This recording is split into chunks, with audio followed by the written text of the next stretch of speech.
So jumping into part 2 of this webinar, why might you be interested in a science career? Well, we're going to look at what science careers are all about. And for a start, if you've worn a mask lately or had a COVID test, you'll know that there's hundreds of ways that scientists have kept us safe during the pandemic. As we've heard, however, most people who study science don't just work in labs, and the opposite is true. There are 13 million people in the Australian workforce, and approximately 2.3 million, or 17%, work in STEM occupations. Of these, only 30,000 are employed as lab scientists. So the idea of the scientists in the lab is way off. Yet as soon as you do a Google image search for scientist, this is what you'll see. Most people who work in science work in the field, work remotely, or in industry, and for most of them, every day is different from the one before.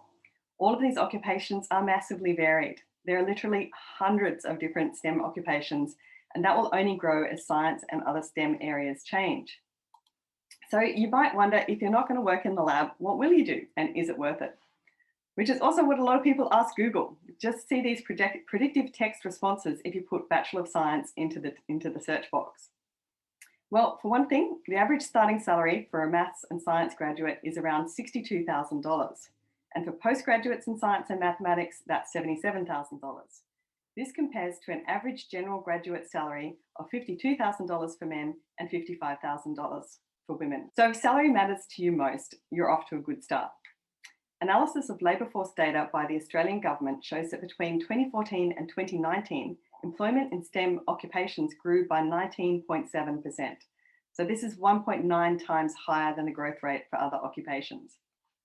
Working in science, your career can take you so many places, from business to health, working with animals, conservation, climate, working with the materials that we use every day, and so much more. We've profiled literally hundreds of scientists working in everything from forensic science to sharks, and from TV presenters to paint chemists. So you can see that's what scientists in the real world really do. And as you can see, there's hardly a lab coat in sight. There are so many science careers to choose from that this issue, we created an entire periodic table of STEM careers and made it into a poster, which you can download free from the site. That's 118 jobs for you to choose from. Who said science wasn't varied? Here are just 10. Data scientist, toxicologist, biomedical engineer, physiotherapist, environmental scientist, astrophysicist, flavour chemist, genetic counsellor, soil scientist, and material scientist. We also have 26 health jobs, from molecular geneticist to cardiologist.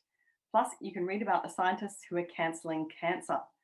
Rebecca Arnott is an academic from the Australian Catholic University who is working on one of the most devastating cancers, brain cancer, in the hopes to find a cure. If you're more interested in animals than humans, then we've got you covered.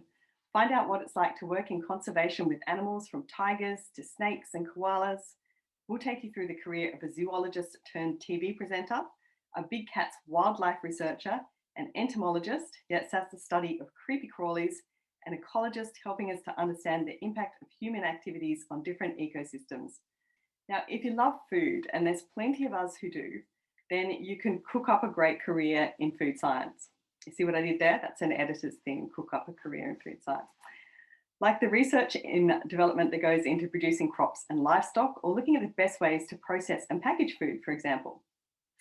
As a food scientist or food technologist, you have the opportunity to work in diverse areas, from formulating new foods and beverages to improving nutrition and safety, or developing the processes and technology to make new food products. According to the Australian Institute of Food Science and Technology, jobs such as nutritionist, food technologist, research and development, and quality assurance officer are plentiful in areas like food chemistry, sensory and consumer scientists, food engineering, nutrition, and regulation. I'd now like to move on to part 3 of our webinar and to introduce our panel of scientists to answer all of your questions.